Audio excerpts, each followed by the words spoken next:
Assalamualaikum warahmatullahi wabarakatuh. Hello everyone. We are Team 1 from Letris 1 Vocational High School. My name is Darka Bayuaji from Letris Indonesia 1 Vocational High School, and I will be representing Team 1 here today as their Prime Minister and their first speaker. I am the third speaker of Letris 1 Vocational High School Team 1. My name is Yaza Arraihan, and here representing as the second speaker of government team. I'm the second speaker from Team 1, Aisyah Najwa Sarahmaya, here representing as the first speaker of opposition team. In this speech, I will first define a local movement, and then I will discuss about the importance of reforestation, and then I will conclude this speech.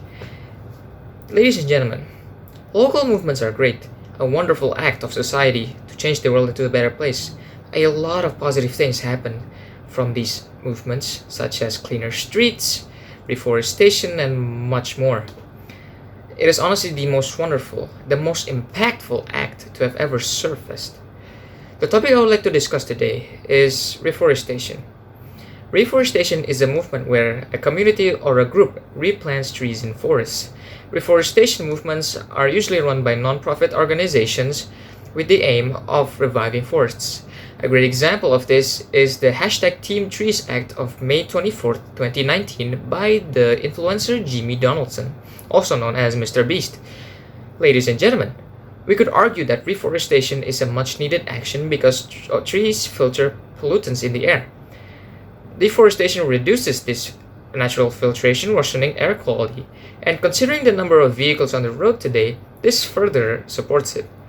We could also argue that deforestation is one of the biggest problems in the world.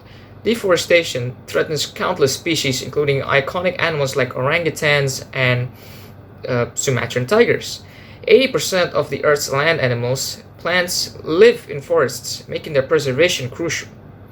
Reforestation is also a very cheap act to do. Seeds of trees usually costing less than a few $100s depending on what kind of trees we're planting, which is convenient considering the amount of land that needs coverage of reforestation. In conclusion, we must protect our forests because of the positive impacts that will affect us in the future. It is a cheap act to solidify, and it can be an inspiration for the generations to come so that they can continue to preserve our forest as well. First off, my utmost respect to the honorable judges, audience, and event organizers. Thank you for having me here today at this event.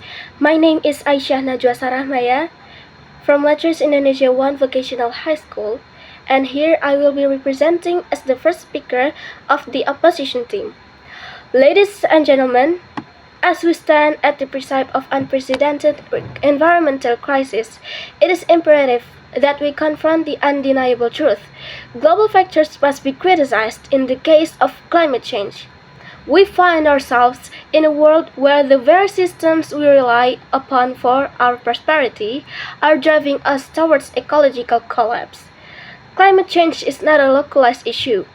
It is a global phenomenon with far-reaching consequences. The emissions from factories in one country affect the air quality of another. Deforestation in one region impacts weather patterns halfway across the globe. The interconnectedness of our planet means that the actions of one nation reverberate throughout the entire world. Critiquing global factors in the context of climate change is not about assigning blame. It is about acknowledging responsibility.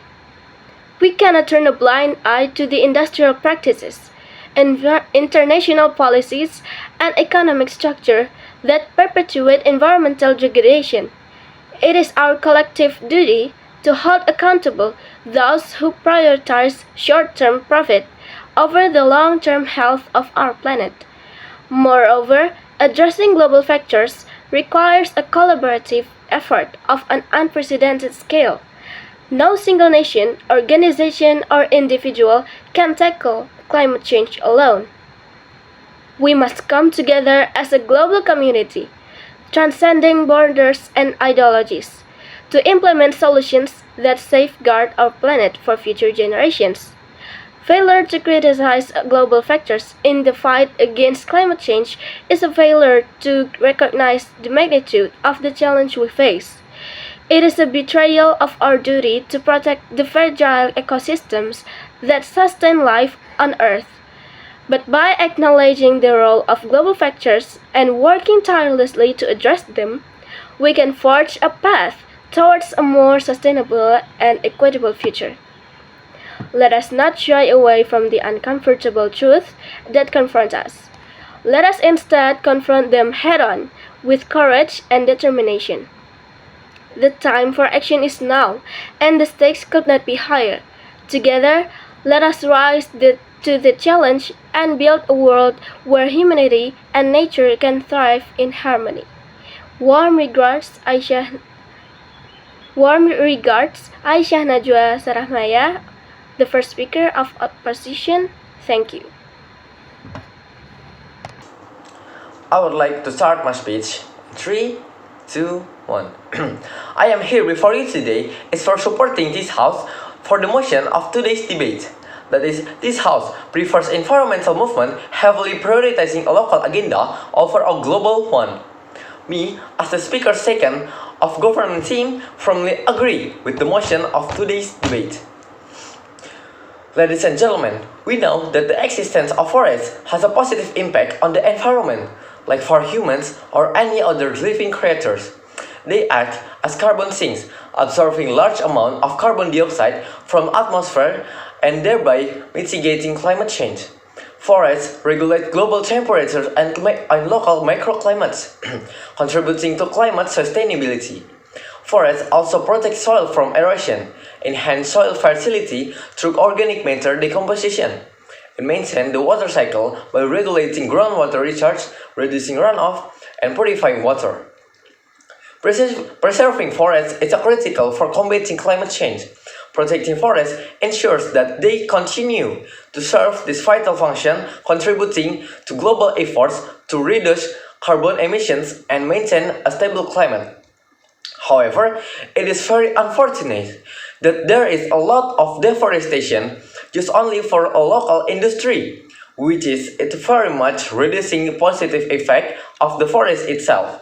Forests that are affected by deforestation without giving reforestation, causing losses that continue to grow on a global scale. What does it mean?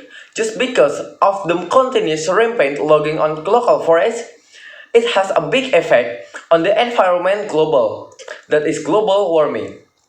Like what my first speaker said, we argue that we should prioritize a local agenda first rather than immediately focusing on a global matters.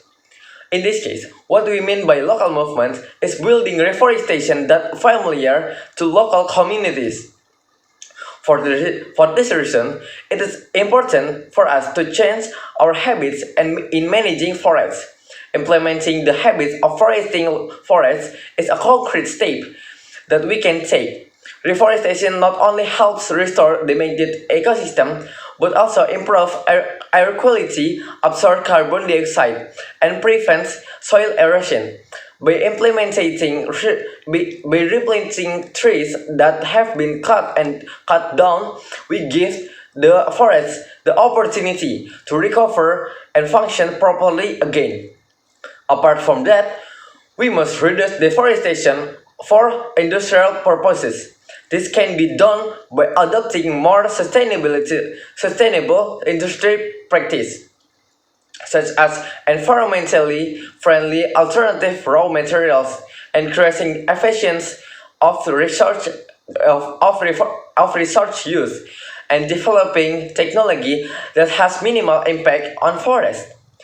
The government must also play an active role in regulating and supervising industrial activities so that they do not damage the environment. With these local movements, we can slowly develop the idea of local habits expanding to a global scale that will be an effect of reducing global warming until climate change issue. Maybe it's all for me. Thank you for the attention.